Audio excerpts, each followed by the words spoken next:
সহযোগিতায় আমাদের এই পরিক্রমা যাত্রা সফল রূপ পাবে এই কথা বলে আমি জগন্নাথ দাকে অনুরোধ করব আমাদের এই পরিক্রমা যাত্রার যে উদ্দেশ্য লক্ষ্য সেটা আপনাদের সামনে রাখবার জন্য, ব্যক্ত করবার জন্য। ভারত মাতা কি জয়।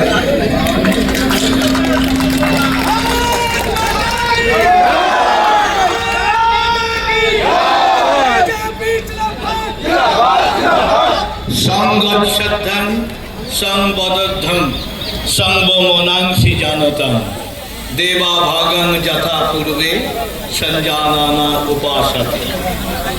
সংগঠন তখনই হয় যখন একসঙ্গে বলা যায়, একসঙ্গে চলা যায়, নিজেদের মন ভাবনাগুলো এক হয়। আর অতীতে অসুরের বিরুদ্ধে লড়াই করে দেবতারা এভাবেই জয়লাভ করেছে। সেই কারণে কয়েকজন বলল ভারত মাতা কি জয়, হলো না। আমার সঙ্গে সবাই হাত তুলে আওয়াজ তুলুন, ভারত মাতা কি জয়, ভারত মাতা কি জয়।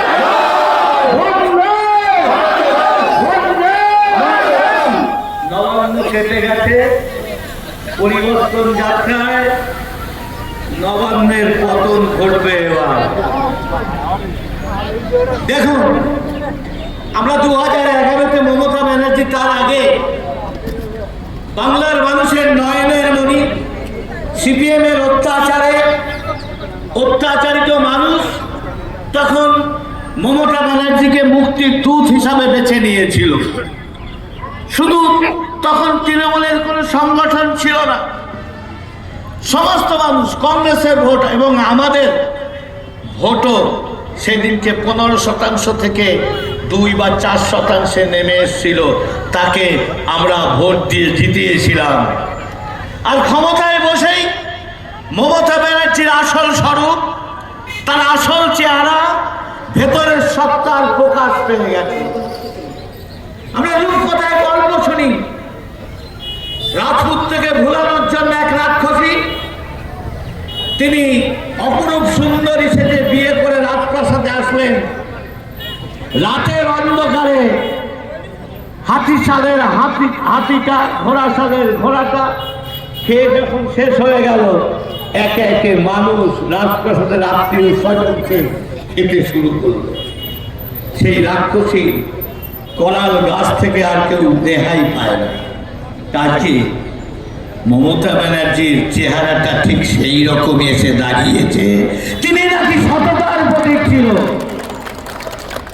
এখন আর সততার প্রতীক নেই। তিনি এখন ডাকাত রানী, তিনি এখন চোরের রানী, তিনি এখন কাটমানির রানী, তিনি ধর্ষকের সমর্থক, তাই ধর্ষকের রানী। সমস্ত রকম অপকর্ম জনতা জেনে গেছে, তার মূল উৎসটা হচ্ছে মমতা। তাই দিকে দিকে আওয়াজ উঠেছে, জেনে গেছে জনতা আসল চোর, জেনে গেছে জনতা মমতা। দেখুন, প্রত্যক্ষ পরোক্ষভাবে খাচ্ছে, চোরদের বাঁচাচ্ছে, চুরি যাতে ধরা না পারে তাকে পুরস্কৃত করছে রাজীব কুমার, পুলিশের যিনি সর্বোচ্চ পদাধিকারী। সেই চিটফাট করে মানুষকে সর্বশান্ত করেছিল, তার ডায়েরিটা লুকিয়েছিল বলে তাকে পুরস্কার স্বরূপ কোথায় পাঠাচ্ছে? রাজ্যসভায়। আসলে চোরের তালুকদার, চোরের রানী তিনি।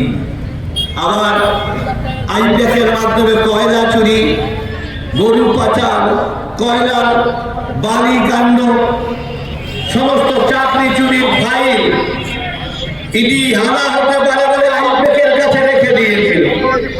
আইপ্যাকের ওখানে ইডি হানা দিয়েছিল বলে তিনি ফাইলটা ডাকাতি করে নিয়ে নিলেন, তার পুলিশ বাহিনী নিয়ে। এটা জনতা দেখেছে কিনা, মানুষকে কিভাবে শোষণ করে খাচ্ছে। আমরা ভারত মাতার স্লোগান দিই, ভারত চলনী জগৎ চলনীর উপর প্রতিষ্ঠিত হবে। স্বামী বিবেকানন্দ বলেছিল, তার নাম ছিল নরেন। আমাদের প্রধানমন্ত্রী নরেন্দ্র দামোদর মোদী, তার নাম নরেন। আমরা জন্মান্তরবাদে বিশ্বাসী। বিবেকানন্দ দর্শন দিয়ে গেছে সারা বিশ্বে।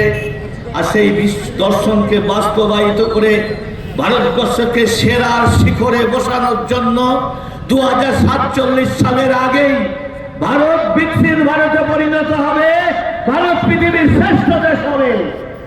আর ভারতবর্ষকে সোনেকা চিড়িয়া বলা হতো।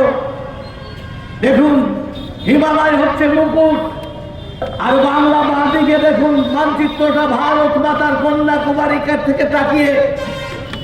বাংলা হচ্ছে হৃৎপিণ্ড, হৃৎপিণ্ড হচ্ছে উৎসস্থল, সর্ব রক্ত অর্থস্বরূপ সারা ভারতবর্ষকে প্রসারিত করেছে।